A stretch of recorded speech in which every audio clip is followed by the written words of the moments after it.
A wannan lokaci dai akan ga ƙananan yara da basu wuce shekara 5 zuwa 6 ba na yawo akan titunan jihar Kano da sunan almajirci. Wannan dai ya biyo bayan yadda wasu iyaye kan gaza wajen sauke nauyin da ke kansu ta hanyar ciyar da su da ɗaukar ɗawainiyar rayuwarsu, wanda hakan ne ma yake sanyawa su turo su almajirci. Irin waɗannan yara dai galibinsu basu wuce shekaru 5 zuwa 6 ba, inda akan tura su wani gari nesa da gidajen iyayensu da sunan neman karatu ba tare da tunanin rayuwar da za su shiga ba. Rashin abinci da matsuguni da kuma kula ita ce babbar damuwar da yaran kan fara fuskanta da zarar an tura su almajirci, ta yadda da zarar sun girma sai su nemi hanyar da za su samar wa kansu mafita, ko da kuwa ta hanyar da bata dace ba. Freedom Radio ta tattauna da wasu almajirai a nan Kano da galibinsu basu wuce shekaru 5 zuwa 7 ba, inda suka bayyana rayuwar da suke ciki.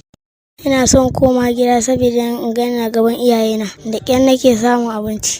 Yanzu wannan gungun ɗin malamin ya ce in bin kamar kuɗi. In muka samo da yawa ne shine muke siyan abinci, sai mu kai mai naira 50.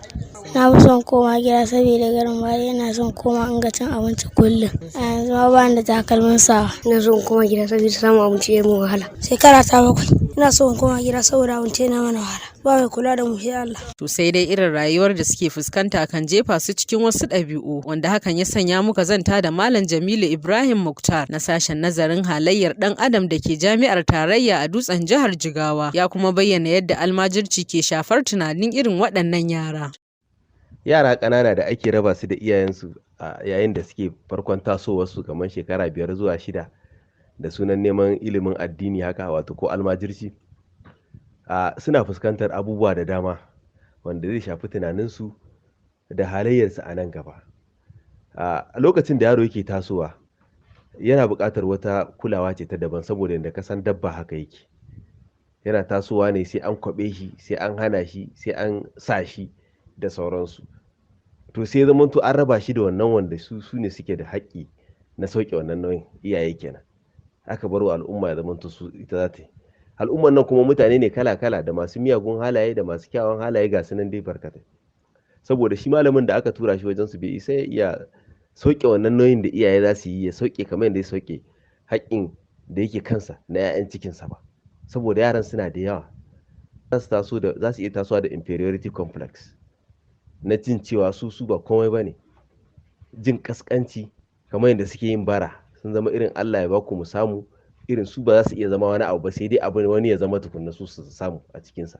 Wannan yana da illa sosai, za su rasa self esteem, ba su da daraja kansu, ba sa ganin darajar kansu. To duk wanda zai taso da irin wannan abu ba irin halin da ba zai iya yi. Shiga wani shaye-shaye, wani abubuwa na yin abubuwa na kunya, shiga daba, karuwanci da sauransu duk suna iya yi, saboda sun taso ba san ma karewa kansu, ba self esteem, babu wani jin kai, self respect.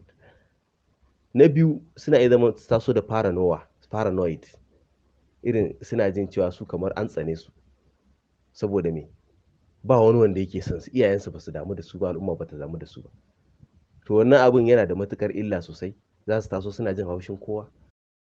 Alhaji Inuwa Ahmad shine shugaban kungiyar da ke nazari kan rayuwar almajirai a nan Kano, ya bayyana cewa akwai gazawar gwamnati wajen gyara harkar almajiranci a jihar Kano. Akwai naka haƙƙin da ka ɗora kanka, mun yi wasa da shi, ba ma kulawa. Akwai haƙƙin gwamnati, ita ma ta yi sake da shi. Da haka dole sai kowa ya tsaya matsayinsa da nauyin da Allah ya ɗora masa a kan rayuwa kowace iri, sannan za mu samu sauƙi akan wannan matsala. Gwani Yahuza Gwani ɗan Zarga shine shugaban hukumar da ke kula da makarantun Ƙur'ani da Islamiyya a jihar Kano, ya ce suna iya bakin ƙoƙarinsu wajen wayar da kan iyaye da alarammomi kan illar karɓar yaran da ba su wuce shekaru 10 ba.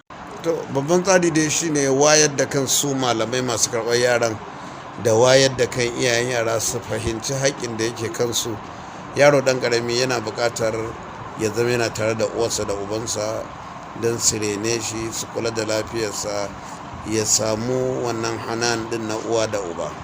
So duk mai da an mana ƙoƙarin wayar da kansa, ya san ɗa da Allah ya bashi wata baiwa ce ya masa, kuma ya ɗora mana nauyin kula da iliminsa, tarbiyyarsa da komai nasa.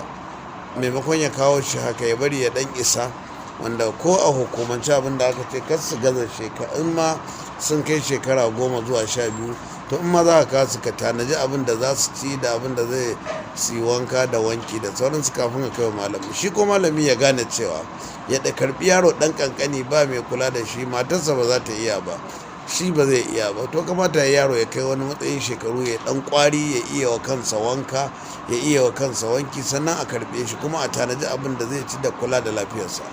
Gwani Yahuza Gwani ɗan Zarga ya kuma ce gwamnati tana tsare-tsare na fitar da dokokin da za su haramta turo yara zuwa almajiranci daga wasu jihohin. Fatima Muhammad Adamu, Freedom Radio.